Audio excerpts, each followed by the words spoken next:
entrevistas.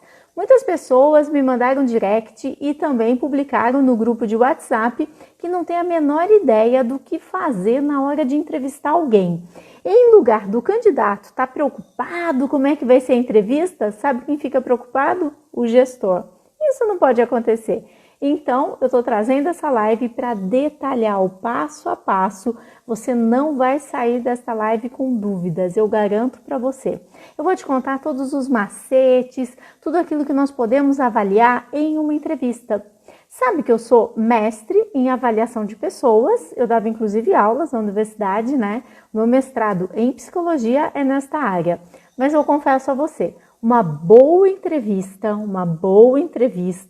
eu consigo avaliar muitos aspectos, até mais do que os testes de psicologia, que nem sempre, né, eles estão todos validados no Brasil. Você precisaria aplicar uma ampla, né, bateria de testes para você conseguir o resultado que você teria na entrevista. E essa live é para você que realmente quer encontrar uma equipe que gere lucro, uma equipe que faça a sua empresa crescer. Sabe em que momento que começa a tua entrevista? Você vai agendar a entrevista, ok? E o momento que a entrevista começa é muito antes do candidato chegar. Você já vai estar ali, ó, olhando o currículo dele, pesquisando as empresas onde ele trabalhou, pesquisando a rede social desse candidato, olhando, né, o que esse candidato anda fazendo por aí, quais são os valores que esse candidato apresenta, né? Valores mesmo, o que é que ele anda discutindo nas redes sociais, isso está alinhado com os valores da sua empresa, sim, não, né? Essa é a ideia, conhecer bem esse candidato antes de chamá-lo. Aí então você pode fazer uma ligação telefônica ou alguém fazer uma ligação telefônica e já fazer uma prévia para saber se aquele candidato está alinhado com o que você precisa ou não. Sabe por quê? Caso contrário, esse candidato vem para a tua empresa, você quer ganhar tempo e você fala para uma secretária, para uma recepcionista, olha, chama esses candidatos aqui e marca uma entrevista. Em lugar de ganhar tempo, você vai perder tempo. Não faça isso. Não faça isso que você vai perder tempo. Porque o candidato pode não ter nada a ver com a tua vaga e aí ele vai ficar lá e você vai ter que ficar entrevistando, fazendo sala e depois ele vai ficar pegando no seu pé, pedindo pelo amor de Deus que ele quer a vaga, que ele é ótimo, que ele é perfeito, que ele está no perfil que você precisa. E não é bem assim. Então, faz primeiro por telefone. Aí você já está pronto para começar a fazer a entrevista. Lembre-se, fazer entrevista com o candidato, você precisa ter um espaço reservado. Isso, não dá para fazer entrevista no meio de todo mundo.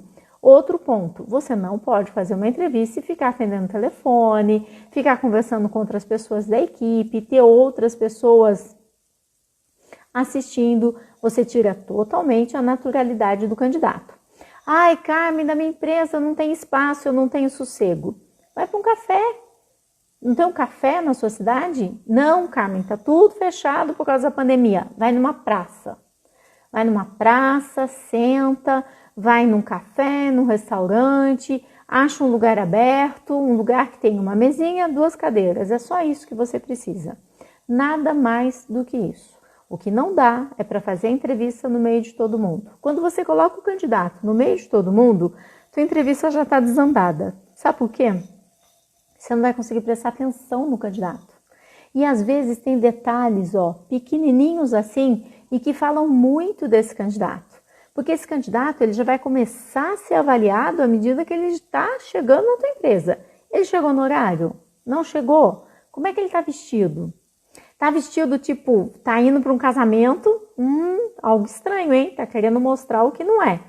Tá vestido tipo, indo para a praia? Algo estranho.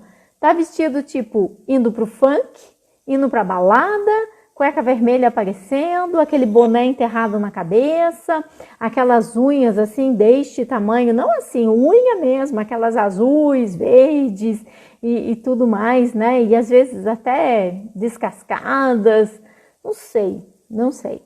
Olha os detalhes, porque nos detalhes você tem muita informação sobre quem é esse candidato. Não é somente aquilo que ele fala. E você sabe que quanto mais velha eu tô ficando, menos eu ouço as pessoas. As pessoas falam muita coisa, gente. As pessoas falam muita coisa. Cada vez mais eu vejo o que elas fazem, em lugar de ficar ouvindo o que elas falam. Porque todo mundo fala, todo mundo é ótimo, todo mundo é perfeito, todo mundo tá super bem. Mas o que é que as pessoas fazem, né? Então, cada vez eu tô ali de olho no que elas fazem. Esse momento da entrevista já tem muitas informações. E eu vou começar agora a detalhar a entrevista. Então, você já avaliou o horário, a forma com a qual a pessoa chegou, como ela se apresentou, o tipo de currículo que ela traz, se é um currículo infantilizado, sabe aquela coisa de florzinhamimada@gmail.com? Entende? Ou então furacãodanoite@gmail.com. Toma cuidado, observe os detalhes. É lá que tem muita coisa acontecendo e que a gente deixa passar e depois vocês vão ficar falando nos grupos de WhatsApp. Carmen, eu contratei uma pessoa, ela era de um jeito e de repente ela virou de outro. A pessoa não mudou. Você que não percebeu. Porque pé de goiaba dá goiaba. E se logo que ela entrou na tua empresa já tinha ali uma folhinha de goiaba, já tinha ali uma calça jeans toda rasgada, não adianta você falar para a pessoa que na sua empresa ela vai ter que vir vestida socialmente. Não é dela, não é dela. Se você tem uma empresa alimentícia, um restaurante, a pessoa tem uma unha deste tamanho, você vai falar, olha minha filha, você vai ter que cortar a unha, você aceita? Ela vai pensar, aceito. Sabe aquela cara assim de, não tô afim de cortar a unha, né? E aí ela vai cortar uma vez, vai cortar duas, vai cortar três, passou o período de experiência, adivinha o que vai acontecer? E aí você vai falar assim, Carmen, ela disse que ia cortar a unha e não cortou. Observa se a pessoa tem o perfil da tua empresa. Observa se na tua empresa você tem que ter agilidade, de repente você tem um balcão, o balcão é estreito. Não adianta você colocar uma pessoa que está acima do peso. Não é discriminação, é salvar a tua empresa. Porque às vezes a pessoa tem que ter agilidade, né? Então nós temos que observar todos os detalhes. E às vezes no currículo você não percebeu, nas redes sociais você não percebeu, e quando a pessoa chega, ou ela é muito alta, ou ela é muito baixa, ou ela está muito acima do peso, não sabemos. Mas existe, por exemplo, postos de trabalho que ele é mais baixo, e aí a pessoa vai trabalhar, ela vai ficar assim, né, encurvada, e vai ter um problema de ergonomia para você depois ter que pagar. Ou então, o posto de trabalho é alto e a pessoa fica assim, né, para conseguir trabalhar, problema de ergonomia. Depois, quem paga? O empresário. Você já sabe que o risco do negócio é seu, não tem jeito. Então, você observa tudo isso antes de começar a entrevista. Senta com a pessoa. E aí, a pergunta que as pessoas mais me fazem. Carmen, aí eu já posso ir falando o salário, a vaga, não sei o quê? Não. Neste momento, você vai conhecer o candidato, você se apresenta. Meu nome é Carmen, eu sou a diretora da empresa e eu quero te conhecer. Simples assim. E por onde que você começa a entrevista? Tanto faz. Eu gosto de começar pela vida familiar. Porque a vida familiar é a parte em comum que todos nós temos. E aí eu vou criando na minha cabeça os contextos familiares, entende? Porque o que eu quero saber sobre a vida familiar? E muitos empresários, muitos gestores nem sequer perguntam. Mas eu quero saber as origens, eu quero saber quem é essa pessoa, de onde ela veio, como ela trata a família dela. Por quê? Não se engane, se essa pessoa tem um filho espalhado por aí, meu filho é a avó que cria, outra avó que cria, não sei o quê, você acha que ela vai cuidar das suas máquinas? Cai na real. Se ela não cuida nem dos filhos, não vai cuidar das suas máquinas. Eu separei e aí eu deixei o filho lá com a minha mãe, eu fui embora, não sei para onde, para praia, e eu voltei. Gente, se ela não liga para aquilo que é sangue do sangue dela, não vai ser para a tua empresa que ela vai dar importância. E eu tô falando sério, eu me lembro de um menino que eu entrevistei de 24 anos, vocês podem não acreditar, mas ele tinha uma menina em São Paulo esperando o quarto filho dele. Quarto filho dele, mas era o primeiro da menina. Ele tinha um filho em cada estado. Em cada estado brasileiro ele tinha um filho. Dá para acreditar numa coisa dessa? E aí ele era o indicado da empresa e como eu faço temporários, terceirizados, tal, a empresa queria porque queria que contratasse o menino. Eu falei, gente, isso não vai prestar, isso não vai dar certo. Ainda bem que o menino não conseguiu os documentos. Ele não conseguia nem sequer os documentos dos filhos dele, porque os filhos dele estavam espalhados, um em cada estado, né? E você sabe que você, empregador, e aí eu vou dar uma dica super importante. Se você contrata uma pessoa que tem que pagar pensão e a pessoa não está pagando pensão e você, empregador, não faz o desconto no Lerite e deposita na conta da mãe da criança, sabia que você está sendo cúmplice? Pois é, amigo, está sendo cúmplice. E você sabe que só tem uma coisa nesse país que, coloca você lá no spa, né? Vai passar uma temporada no spa, tomar sol lá no spa. Só tem uma coisa nesse país que te leva lá para o spa. Pensão alimentícia. E aí você está sendo cúmplice. Então fique muito atento. Quando você contrata um funcionário que tem filho espalhado por aí, você tem que saber muito bem cadê a documentação que foi que o juiz determinou. Não, é um acordo amigável. Então, amigo, pega essa folha aqui de papel, assina, escreve, fala aí que é um acordo amigável. Porque aí ele se responsabiliza de que é um acordo amigável. Diferente de você simplesmente não descontar e depois você é conivente, você é cúmplice. E isso não pode acontecer. Mas eu quero contar desse menino, simplesmente ele tinha um filho espalhado em cada estado brasileiro e ele já estava com 4 filhos para nascer, ele só tinha 25 anos.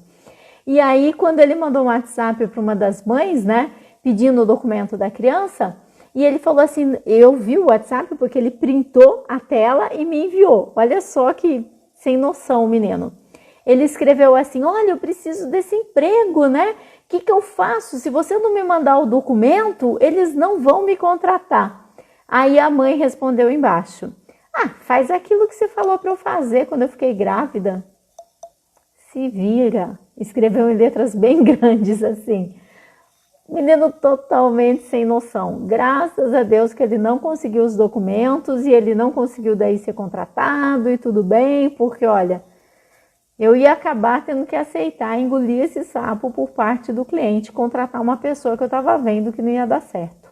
Mas eu preciso que você, que tem todo o poder sobre a sua empresa, que tem o controle da tua empresa, que é o diretor da tua empresa, quem aqui dirige a sua empresa?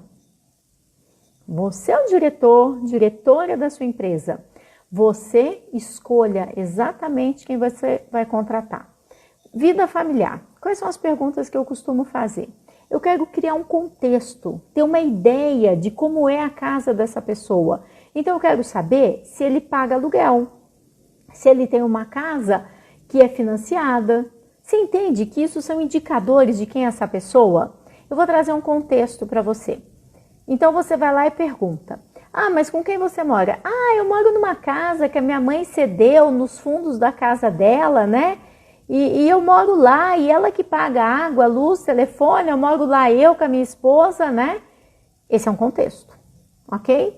Então esse é o tipo de pessoa A. Vamos ver uma outra pessoa. Onde é que você mora?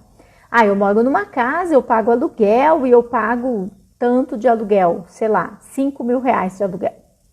Outro contexto. Outro contexto. Onde você mora? Eu moro numa casa, eu pago aluguel, eu pago 1.200 reais de aluguel. Outro contexto. Vamos pensar em mais contexto? Onde é que você mora? Essa é a pergunta. Onde você mora? Como você mora? De que jeito você mora? Ok? Eu moro numa casa financiada. Eu e minha esposa, nós pagamos essa casa. Nós já pagamos essa casa desde a época que nós éramos namorados. E hoje a gente dá continuidade ao pagamento. Outro contexto. Mais um contexto? Eu moro numa casa que eu construí junto com meu pai, meus irmãos, meus tios, todo mundo fomos lá, eu ajudava o pedreiro do final de semana, coisas assim. Outro contexto. Qual é a diferença desses contextos? De repente, você está entrevistando uma pessoa que só o valor do aluguel é o valor que ele vai ganhar de salário na sua empresa. Você entende que a conta não vai fechar? Então é muito importante você analisar essa vida familiar da pessoa para ver se a conta fecha, qual é o orçamento. Qual é o esforço que uma pessoa faz para morar no fundo da casa da mãe? Você já vê que é uma pessoa que tem um nível de ambição muito menor. Mas você segue entrevistando e segue perguntando, porque de repente essa pessoa que mora no fundo da casa da mãe está lá provisoriamente porque ela está construindo. Mudou completamente o contexto. O contexto da vida familiar dele vai mostrar qual é a personalidade que ele tem. Tudo isso dentro da vida familiar. Se ele é casado, se ele é solteiro, se ele está na balada. De repente, se você tem uma vaga que a pessoa tem que trabalhar de sábado, domingo, não é interessante você trazer um baladeiro. Porque a gente sabe, quem aqui nunca saiu de uma balada e foi direto trabalhar? Você aguenta fazer isso uma vez, 2 vezes, depois já não dá mais, né? Chega uma hora, você já ou atrasa na balada ou atrasa no serviço. E adivinha onde é que eles vão atrasar? No serviço. Então, se você tem um contexto, né, de uma vaga que é sigilosa, que você trabalha com coisas de valores, segurança, coisas assim, você não pode trazer uma pessoa que frequenta pancadão, não vai rolar. Porque essa pessoa vai comentar onde ela trabalha, vai comentar sobre o condomínio que ela trabalha, né? E outras pessoas vão, escutar. Outras pessoas vão escutar. E aí? Então, você tem que tomar cuidado e ir criando os contextos. De repente, você tem uma empresa que você não pode ter uma pessoa faltando. E essa pessoa que você quer contratar tem um bebê de 1 ano. Ai, Carmen, mas ele precisa trabalhar. Eu entendo. Eu acho a coisa mais linda do mundo. A Natura, o Boticário, eles têm creche. A mãe sai do serviço da produção e vai amamentar o filho. É lindo. Mas, desculpa aí, na minha empresa, talvez tenha uma pessoa, 2, 3, e se a mãe faltar porque o filho está doente, a empresa vai ficar fechada, entende? Nós precisamos analisar claramente quais são as nossas necessidades. E nesse momento, eu vou ensinar uma técnica de entrevista para você. Preparado? Chama-se empilhamento de perguntas. Em que momento que eu uso o empilhamento de perguntas? Eu vou usar quando eu quero saber se o que a pessoa está falando é verdade ou é mentira. Porque se você faz várias perguntas rapidamente, chega uma hora a pessoa cai em contradição. É ou não é? Fala sério. É, gente, ela cai em contradição. Então, se a pessoa tem um filho que tem 1 ano, 2 anos, 3 anos, 4, 5, enfim, o filho não se vira, não vai para a escola, não pega ônibus, alguém tem que ficar com a criança. Aí você pergunta, mas com quem você deixa essa criança? E normalmente as pessoas falam, eu tenho uma pessoa que cuide, com a minha vizinha. E muitas vezes a pessoa para de perguntar aí. Ela fica satisfeita com a resposta e ela para. É aí que está o problema. Pode ser que isso não seja verdade. Então você vai usar a técnica que eu estou te ensinando de empilhamento de perguntas. Então você pergunta, mas que idade tem essa vizinha? Onde que essa vizinha estuda? Como é a casa da sua vizinha? Quantos quartos tem na casa da sua vizinha? E você vai perguntando, você não quer saber da vizinha, você não está interessado na vizinha, mas você quer saber se ela existe. Faz mais de 30 anos que eu faço entrevista. Acredite em mim, você não sabe quantas vezes a pessoa sentou na minha frente e jurou que tinha alguém que cuidasse da criança. E eu ingenuamente contrato a pessoa e depois não tinha ninguém. Ela ia arrumar alguém para cuidar depois se ela arrumasse o emprego. E não arrumou. Ficou um dia com uma pessoa, outro dia com a outra, outro dia com a outra. Daqui a pouco a criança estava doente e não tinha quem levasse no médico. Então é normal a gente acreditar, a gente acredita, né? Não diz isso? Todo mundo fala a verdade até que prove o contrário. Eu já penso de outro jeito, né? Não sei nem se eu devo contar para vocês. Eu vou contar, mas não espalha, tá? Eu já acho que... Devo contar? Vou contar. Todo mundo mente, até que prove o contrário.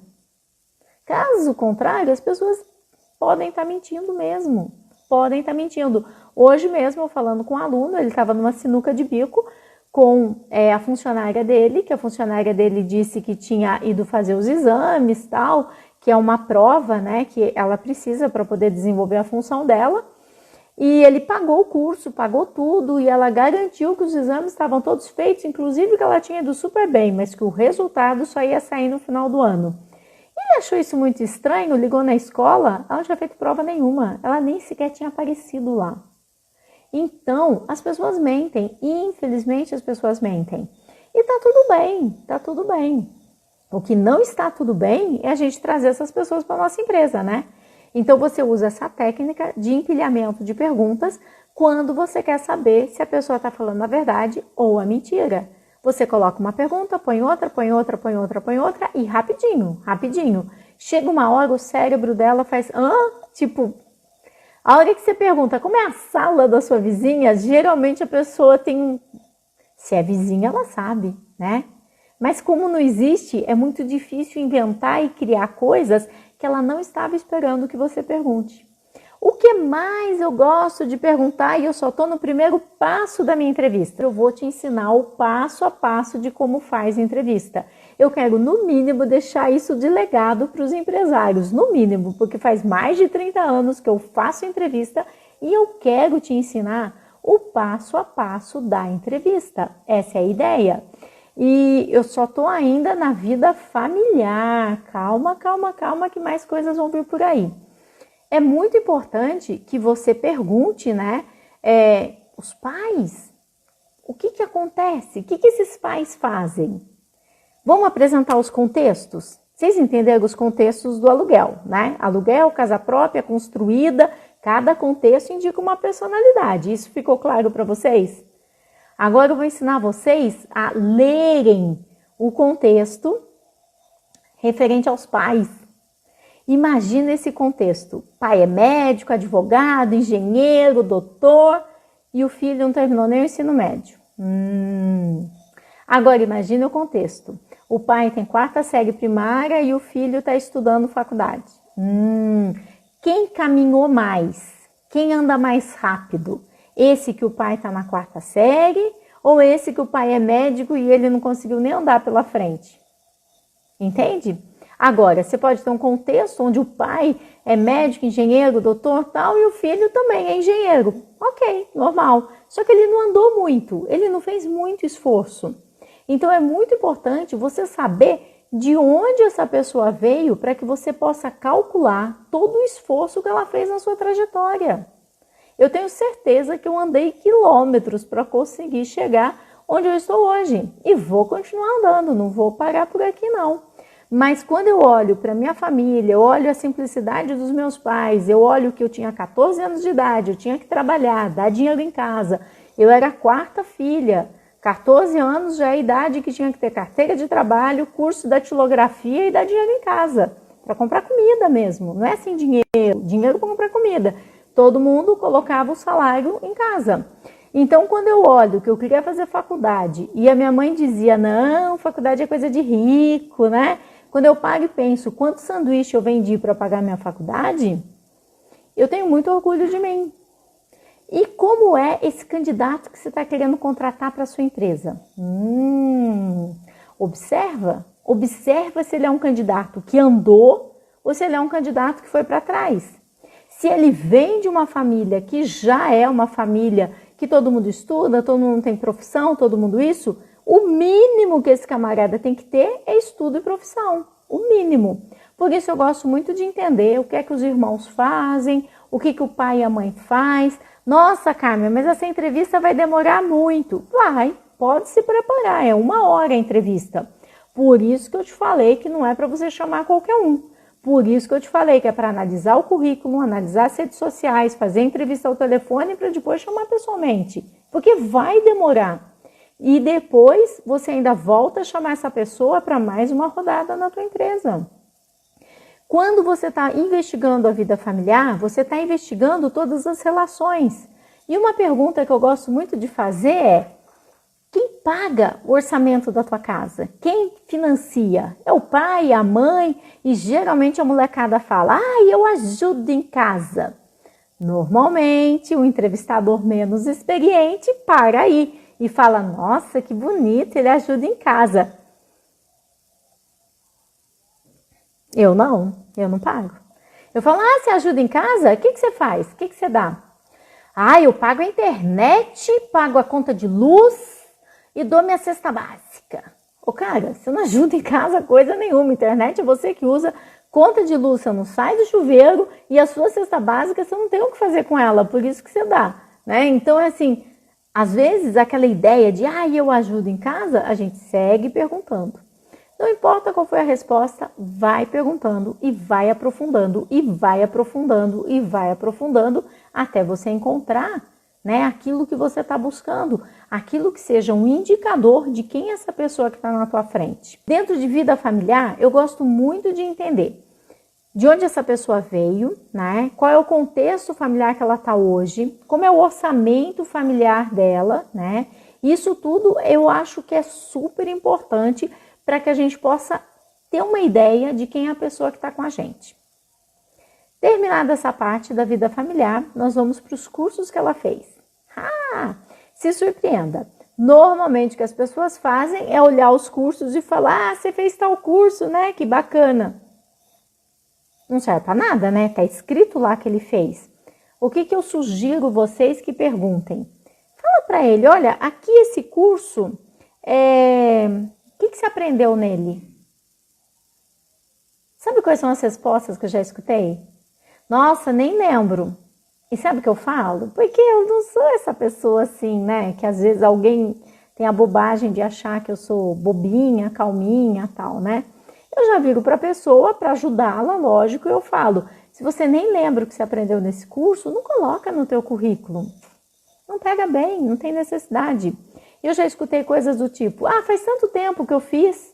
Ou eu já escutei também coisas do tipo, esse curso foi tão ruim que eu não aprendi nada. E nenhuma dessas respostas deve o curso estar lá. Outra coisa muito importante, eu vou criar para vocês 2 cenários dos cursos. Primeiro cenário, a pessoa fez todos os cursos dentro da empresa, dentro da organização. A empresa multinacional mandou ele fazer lá todos os cursos. Ou ele fazia ou ele estava na rua. E aí ele tem um currículo com 2 páginas de curso, ok?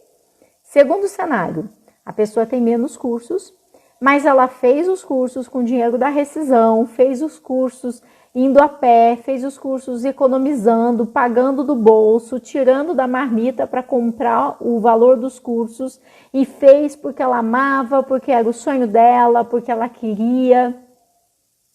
Tem diferença? O primeiro é neutro. Não tem nada de errado ele ter feito o curso das empresas, ok? Mas não tem nada de uau. O segundo demonstra uma pessoa super afim de trabalhar, de fazer e tudo mais, entende? Vocês precisam olhar esses indicadores, porque todas essas respostas, elas são indicadores super potentes de como é a personalidade dessa pessoa. E tem também aquele currículo que mais parece neném que acabou de nascer, de tão pelado que é, e não tem curso nenhum de absolutamente nada, né? E você, empresário, que não tem curso nenhum de absolutamente nada, preste atenção para isso, porque é importante. Quando o currículo tá lá pelado, que nem neném que acabou de nascer, você vai perguntar, mas por que você nunca fez nenhum curso, né? Me explica isso, não tem nenhum curso aqui no seu currículo. A resposta que ele te dá vai estar lotada de informações. Ele vai dizer coisas do tipo, porque eu nunca tive oportunidade na vida, porque meu patrão nunca me pagou, porque meu pai nunca me pagou, porque não sobra dinheiro, porque eu estou desempregado, porque eu morava no sítio, a escola era longe. Para cada resposta tem um significado. Às vezes a pessoa me conta história que ela morava no sítio há mais de 10 anos atrás. E vocês sabem que eu não sei ficar quieta, né? Então eu já viro para a pessoa e falo assim, que legal, só que faz 10 anos que você mora na cidade. Dava tempo de você ter feito até uma faculdade já, né? Porque eu acho que a pessoa tem que dar uma acordadinha, né? Eu não recomendo que vocês façam isso, mas é que eu não aguento, né, gente? Eu não aguento. Quando a pessoa fala que não tem dinheiro, eu já falo assim, ok, mas olha o preço que custa esse tênis que está no seu pé. Olha o preço que custa o seu celular, né? Você acha que não dava para ter comprado, para ter feito? Coisas assim acontecem, mas tudo isso são indicadores da pessoa que você tem na tua frente. Se a pessoa transfere a responsabilidade da vida dela para você, que é empresário, para você que é patrão, para você que cuide da vida dela, já é um forte indicador. Eu não sei na tua cidade, aqui na minha cidade tem curso gratuito em tudo quanto é lugar. Então existe como fazer curso, existe, é só a pessoa querer, é só a pessoa querer. Mas veja se ela não está jogando a responsabilidade na frente, né? Para que outras pessoas assumam. Então, nessa parte dos cursos, eu acho muito importante você avaliar quem pagou, por que fez, por que não fez e o que aprendeu. E, de repente, eu descubro que aquela pessoa que eu ia cuidar do financeiro, né, que fazia faculdade de administração, não gostava de finanças, ou não gostava de matemática, ou não gostava justamente do que eu precisava, de repente, a parte de textos, leitura de textos, eu não gostava de ler, né? E aí eu já tenho um indicador. Então, na entrevista, nós já passamos vida familiar, formação escolar. Depois que eu já tenho isso tudo muito desenhado na minha cabeça, é que eu vou para a formação profissional. E eu quero saber exatamente o que é que a empresa dele fazia. Porque nós temos vários contextos de respostas do que a empresa faz. Às vezes, eu já entrevistei pessoas que falavam assim, então, eu montava umas pecinhas. Pecinha para quê? Umas pecinhas, eu não sei para que era aquelas pecinhas que eu montava. Aí você já percebe o nível de envolvimento que ele tinha com o trabalho. Daí você vai, contrata e não sabe por que sua empresa não cresce. Você quer que sua empresa cresça ou você quer que sua empresa só funcione, só sobreviva? Chega, né? Vamos fazer a empresa crescer, gente. Então, a gente tem que tomar muito cuidado. Eu peço para a pessoa me explicar o que ela fazia, como ela fazia, qual a importância daquilo, por que ela fazia aquilo. E eu vou observando as respostas. Tem muita gente que apertava botão sem nem sequer saber para quê. E eu não sei se eu quero uma pessoa assim dentro da minha empresa. Porque ela vai ficar aceitando ordens e não vai trazer nada para contribuir para a empresa crescer. Então, eu fico sempre muito preocupada quando a pessoa simplesmente aceita tudo. Eu quero saber também o cargo que a pessoa entrou, o cargo que a pessoa saiu. Às vezes ela entrou com cargo, ela ficou 15, 20 anos na empresa com o mesmo cargo, né? Às vezes a pessoa entrou e já saiu. E por que ela saiu? Qual o motivo? Eu saí porque nessa empresa me tratavam mal e eu não me dava com o chefe. Eles falam, é só você perguntar. E de repente você tem uma pessoa que pediu a conta numa empresa, foi mandada embora da outra, ficou 2 meses, 3 meses, 6 meses, 2 meses, 3 meses, 6 meses. Gente, se a pessoa não parou em lugar nenhum, por que você acha que essa pessoa vai parar na sua empresa? Me diga. Tem mel na sua empresa? O que tem na sua empresa que vai segurar essa pessoa que nunca deu certo em lugar nenhum? Toma muito cuidado com isso, toma muito cuidado com essas pessoas que estão completamente confusas. E, infelizmente, nós estamos numa geração de pessoas muito confusas. Eu entrevisto pessoas fazendo biomedicina e querem trabalhar na produção de metalúrgica. Eu preciso. Pessoas fazendo fisioterapia e querem trabalhar na produção, querem trabalhar em áreas que não tem absolutamente nada a ver. Eu me lembro uma menina fazendo fisioterapia, eu falei para ela assim, ela queria trabalhar na produção de qualquer jeito. Eu falei, escuta, você faz fisioterapia, você faz faculdade, você pode trabalhar até na recepção, mas de uma clínica de fisioterapia, né? Ou então numa clínica relacionada com algum tipo de pilates, coisas assim, ou até mesmo numa academia. Você vai estar muito mais próxima do teu sonho, próxima do teu curso, do que você trabalhando na produção. A menina arrancou o currículo da minha mão, rasgou o currículo, jogou o currículo no chão e falou assim, não vim aqui para escutar sermão. Eu pensei, sei bem, e eu nem cobrei, devia ter cobrado, né? Quando a gente faz uma sessão assim brilhante de coach com a pessoa ainda faz isso com a gente. Tá louco? Devia ter cobrado da menina na minha sessão de coaching, isso sim. E a menina foi embora e eu parei de ficar dando palpite na vida das pessoas. Mas hoje eu dou palpite na vida dos empresários. Olha bem, se a pessoa tá muito perdida, sabe? Garçom, daí trabalhou em produção, depois trabalhou de educação física, não sei o quê, e tá fazendo uma faculdade que não tem nada a ver. Eu entendo que a pessoa tá perdida, eu morro de pena que a pessoa tá perdida. Mas na minha empresa não, né? O que essa pessoa vai fazer na minha empresa depois, gente? Não cola, né?